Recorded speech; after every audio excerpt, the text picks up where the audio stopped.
Hello friends, कैसे हैं आप सब लोग। फिट बाबा यूट्यूबर में आप लोगों का स्वागत है। मैं गौरव दुआ आपको आज यूट्यूब की क्लास के बारे में बताऊंगा। ये मेरा थर्ड सेशन है, बट थर्ड सेशन के साथ प्लस मेरा सेशन है, क्योंकि थर्ड सेशन में ऑलरेडी आप लोगों को दे चुका हूँ। बट जो मैंने जैसे आपको बताया था कि वीक में एक योगा के बारे में आपको बताऊंगा, उसके सही पोज के बारे में बताऊंगा और कैसे करना है आपको वो बताऊंगा आपको। तो बेसिकली आज का जो मेरा सेशन रहेगा उसमें मैं आपको योगा के ट्रिक के बारे में बताऊंगा, कैसे योगा करना है, कैसे आपको सांसें लेनी है, कैसे आपको पॉस्चर रहना चाहिए, कैसे आप लोगों को योगा अपने अंदर में उतारना है, क्योंकि इस योगा को करने से आपका माइंड, बॉडी एंड सोल तीनों चीजें पवित्र हो जाती हैं। और मैं आपको बताता हूँ कि कैसे ये करना है। चलो शुरुआत करते हैं। शुरू करने से पहले मैं आप लोगों को एक चीज और बताना चाहूंगा। मैं आपको कुछ चीजें ऐसी बताऊंगा कि जो हो सकता है कि आपको पहले इस चीज के बारे में ना पता हो, और हो सकता है आप ये पहले करते हो, लेकिन कई बार क्या होता है, हम लोग योगा करते तो होते हैं लेकिन हमें उस चीज के बारे में ज्ञान पूरा नहीं होता। तो मैं आपको एक एक करके सारी चीजों के बारे में बताऊंगा कि कैसे जब आप इस योगा को करो, कौन सा योगा वो मैं आपको अभी थोड़ी देर में बताता हूँ, और कैसे करना है उस योगा को, और उसमें क्या क्या सावधानियां बरतनी है, और किन को करना चाहिए और किन को नहीं करना चाहिए, और क्या करने से तो क्या फायदा होता है वो भी मैं आप लोगों को बताऊंगा। चलो पहले शुरू करते हैं। ये जो मैं आप लोगों को बताने वाला हूँ, ये प्राणायाम के बारे में बताने वाला हूँ। प्राणायाम मतलब जिसको कई लोग लोम विलोम भी कहते हैं। लोम विलोम मतलब कि नाड़ी शोधन प्राणायाम। कई लोग इसे कई कई नामों से जानते हैं, जैसे मैंने आपको 3 नाम अभी बताया, नाड़ी शोधन प्राणायाम, लोम विलोम या फिर प्राणायाम। तो बेसिकली हमारा जो ये काम है, इसको कैसे करना है वो मैं आपको बताऊंगा। इसके लिए आपको जो ध्यान रखने वाली बातें हैं, एक तो आपकी कमर बिल्कुल सीधी होनी चाहिए। जैसे मैं अपनी कमर सीधी करके बैठा हुआ हूँ, बिल्कुल मेरी कमर सीधी होनी चाहिए। अगर मेरी कमर सीधी है तो मेरी पूरी बॉडी में जितनी नाड़ियां हैं, कितनी नाड़ियां होती है हमारी, 72,000 नाड़ियां।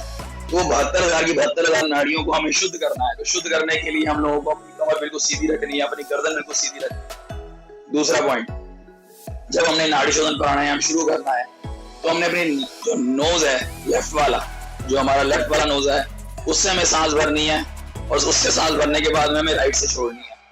लेकिन हमें जब भी शुरू करना है तो लेफ्ट से ही शुरू करना है। ये दूसरी बात।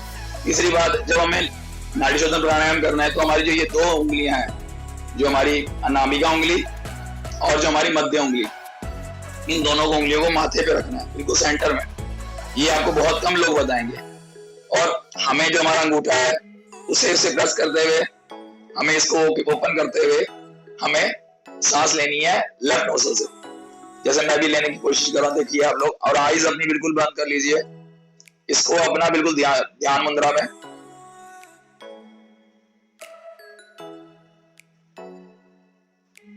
अब इसको बंद करना है इससे, क्योंकि हमने ये दोनों उंगली थी, इससे बंद किया, और उसके बाद में मैंने आपको क्या चीज बताई, 2। एक तो मैंने आपको बताया कि हमारी कमर बिल्कुल सीधी होनी चाहिए। दूसरा, हम लोगों को लेफ्ट नोस्ट्रल से लेना है, लेफ्ट नोस्ट्रल से लेते हुए राइट से छोड़ना है, और राइट से लेते हुए लेफ्ट से छोड़ना है। ये चीज हमें ध्यान रखनी है। लेकिन जब भी हमें खत्म करना है, तो जब हम लोग खत्म करेंगे तो हम राइट से लेंगे और लेफ्ट से ही खत्म करेंगे। इसका मतलब क्या है, लेफ्ट से लेना है और लेफ्ट से ही छोड़ना है। अंतिम में जब भी हम इसका अंत करेंगे, जब इसका खत्म करेंगे, तब हमें लेफ्ट से ही खत्म करना है। ये दूसरी बात हमेशा ध्यान रखने वाली है। तीसरी बात, हम लोग जब इस सांस को लेते हैं तो जब हमें लेफ्ट से जब लेना है, जितना समय हमें लेफ्ट से लेते हुए लगता है, हमें ट्राई करना है कि उससे ज्यादा समय या उस मिनिमम उतना समय तो हमें लगना चाहिए जितना हमें राइट से लेना है, छोड़ना है। क्योंकि लेफ्ट से लेते हुए अगर जितना समय हमें लगा, अगर हमें 10 सेकंड लगे या 15 सेकंड लगे, तो 15 सेकंड या 15 सेकंड से ज्यादा हमें छोड़ते हुए लगने चाहिए। जैसे मैं आपको लोगों को बताता हूँ,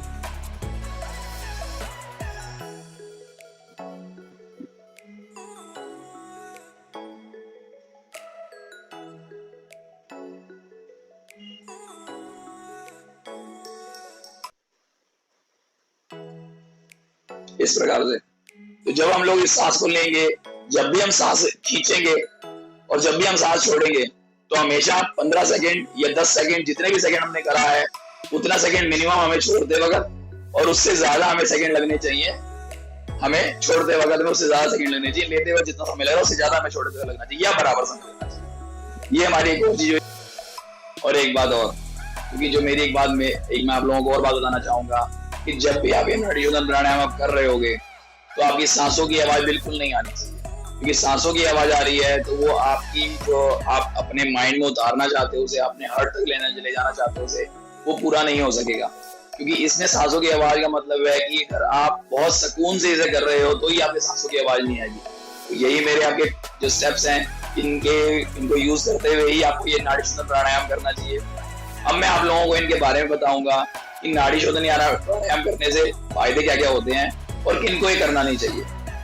नाड़ी शोधन प्राणायाम से करने से आपको माइग्रेन की दिक्कत, या आपके सिर में दर्द, या आपकी सांसों की तकलीफ, या आपको लगता है कि लंग्स में कोई आपको प्रॉब्लम है, या आपको ऐसा लगता है कि आप बहुत ज्यादा डिप्रेशन में रहते हैं, या आपको चिंताएं लगी रहती हैं, तो नाड़ी शोधन प्राणायाम करने से आपको इन सब चीजों से छुटकारा मिलता है।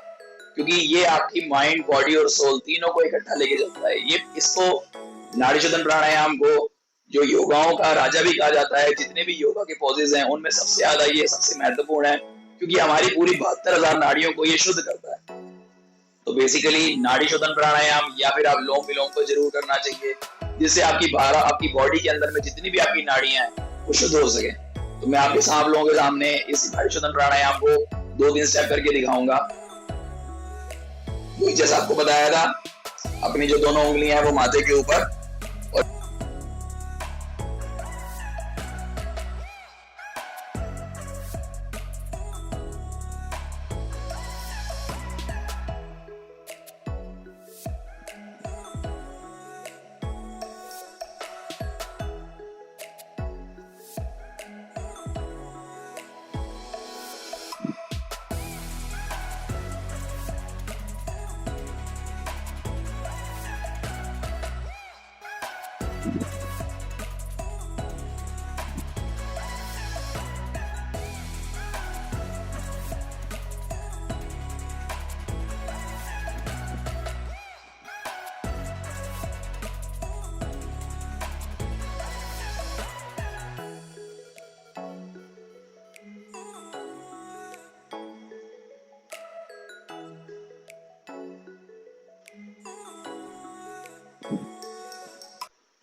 अब एक चीज आपकी बाकी बच गई जो मैं आपको बताना चाहता था कि किन लोगों को ये नहीं करना चाहिए। बेसिकली जिन लोगों को बुखार हो या सर्दी जुकाम लगा हुआ हो, उन लोगों को ये नहीं करना चाहिए, क्योंकि उस टाइम पे सांसों की तकलीफ हो सकती है आप लोगों को करने से।